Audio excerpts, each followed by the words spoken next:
Kayo ba yung mga type ng mga senti na talagang nagtatago ng ticket stub, yung mga ganong effect?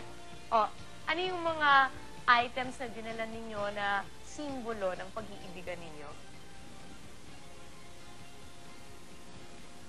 Dalawa yung singsing. Why? Sa akin yung ring, binigay niya sa akin ito nung second month, sorry na akin. So, nashock ako kasi binigay na ako ng ring. Babae kong tao. Ikaw ang nauna nagbigay Ako ng ring. nagbigay ng singsing. O, tapos, may inscription ba sa loob yung ring? Wala. Pangalan ko. Nina. Tama. Para ano? Para hindi siya maagaw. Ganon? Para malaman ng girl na akin siya. Eh, dapat bracelet na. Para malaki-laki. Hindi okay na rin yan. Kasi tapos? wala akong pera na. Anyway, siya binigay niya sa akin. Ito. What is it? It's a necklace na may... Ano ibig sabihin ito? Wind chimes ba yan? Hindi. Ano? Ano ba ito, Han? Nasweetan lang ako. Sobrang sweet. Pati yung ate ko natuwa. Anong nakalagay? Ayan. Tinago niya pa yan sa likod ng TV. Surprise ko niya. Eh, nakasulat eh. Je t'aime. So that means I love you in French. Tapos... Cute naman. Ayun. Oh. Ayun. Dahil... Sweet lang siya. Kasi, kailan naman niya binigay yan sa'yo? ganun din yan. First. Kasi nung first month yata, wala akong regalo sa kanya. Gusto ba yun? Na every month nagregaluhan Ewan ko, dapat? arte ko lang kasi. Gusto ko lang ganun. Na Oo ba? magastos, di ba? Sa mga ito nagre-react. Pero uso ba yun? Every month nagregaluhan? Hindi. Or a card or whatever. Pakit Ha? lang. A card. Okay. Madam, anong dala niyo? Naalala ko siya every time naamoy ko to. Ini-spray ko sa pillow ko. Kasi hindi kami Oy. magkasama. Alam mo yun? Tapos, Parang siya lang yung hug ko. ay, that's nice. Pwedeng maamoy? Wala lang, baka bibili din ako ng ganitong pabango. Walay natin. Ay, masarap nga siya. Okay, in fairness. Oh, cute. That's nice. Who gave him that pabango? You gave him a bottle? Or? Actually, kinuha niya sa bag ko.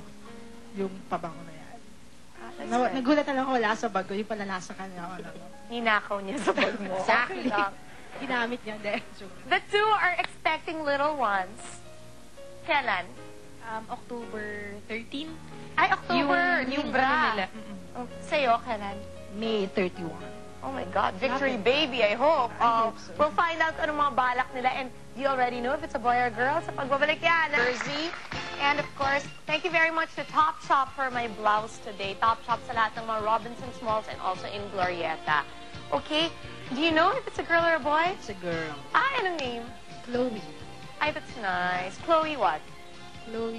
Chloe C-H-L-O-E, di ba? Naka-K. Para after me. Aki, ay, that's nice. Yeah. Tapos, Tapos, Chloe ano? Chloe Daniel. Ah, maganda yun. So, yun. May balak pa kayong mag-adopt, madam? Siguro kung magkakaroon kami ng pagkakataon na na mag-adapt, hindi na rin siguro para sa akin kasi sawa na ako mag-alaga ng bata. Pero kung natural na manggagaling sa akin, miracle na lang talaga. Madam, hindi na ata pwede. Ay, anong malay mo, nung unang panahon, 90 years old, nanganak pa. Yung asawa ni Moises ba yun? 100 na si Moises. Anong malay mo kung mangyari sa akin yan, di ba?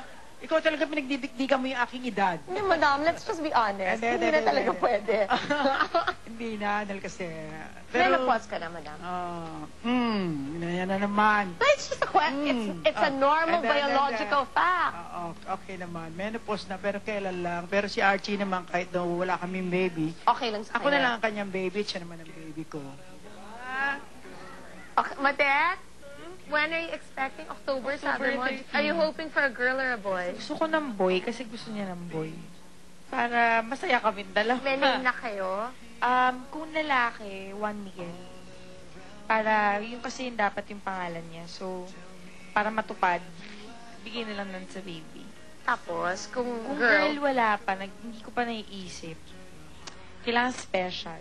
Matet na lang remember bigay ko. dun sa bus, kasi tinanong ka nung priest kung ano ibig sabihin ng Naku. love sa'yo. Tapos sabi mo, hindi mo alam. Alam mo na ngayon. Ngayon, Siyempre, napag-isipan mo na yon. So, Matet, if I ask you now, naku, define love. O, anong love? Ngayon, hindi ko pa rin siya ma-define. Basta alam ko, mahal ko to. bibigay ko lahat sa kanilang dalawa ng baby. Siguro, enough na yun para ma-explain. Can you say, ikaw, Mickey, anong love para sa'yo?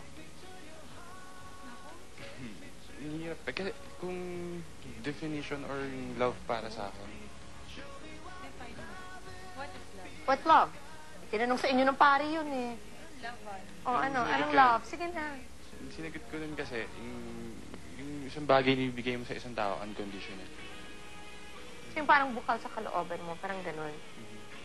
Kayong dalawa, gandahan nyo. Ang definition nyo ng love. Well, for me, alam kong mahal ko isang tao pag na-inspire ako to do better things. Na tipong kahit galit ang buong mundo sa'yo, basta maisip mo lang yung taong yun na, you know, na yung taong yun will support you all throughout. And I guess that's love. Kasi yung love, hindi kasi siya infinite siya. Alam mo? Parang dapat matutunan mo everyday. Hindi siya basta, ay, love, Itigil na dyan. love ko to, ganyan na lang siya. Okay. Madam, what's love? Para sa akin, ang love kinakailangan maramdaman mo at ipinakikita talaga. At number one is yung kung mahal mo isang tao, magiging matapat ka, magiging matiisin ka, at yun na nga talaga ipaglalaban mo ang pag-ibig mo. What's love? Archie, for me sa akin yung love, ano yan undefined, tsaka masyadong flexible. Meaning, flexible, kailangan pwede ka kahit saan. Tsaka ang pag-ibig hindi hinahanap yan kung saan dumarating. Kagaya ng nangyari sa Flexible. Pwede parang ka. kahit saan. Kahit saang bagay po pwedeng Caring word gawin. doon. Ha? Kahit saang bagay o kahit sa anong pagkakataon. Or kahit sa Kailangan- anong anyo or kahit Okay. anong edad, Andun. mahanap mo, di ba? Correct, madam? Yes, anyway, marami raw siya naging girlfriend na mga may edad nun eh. Pero sa Really? akin, siya na in love. That's nice.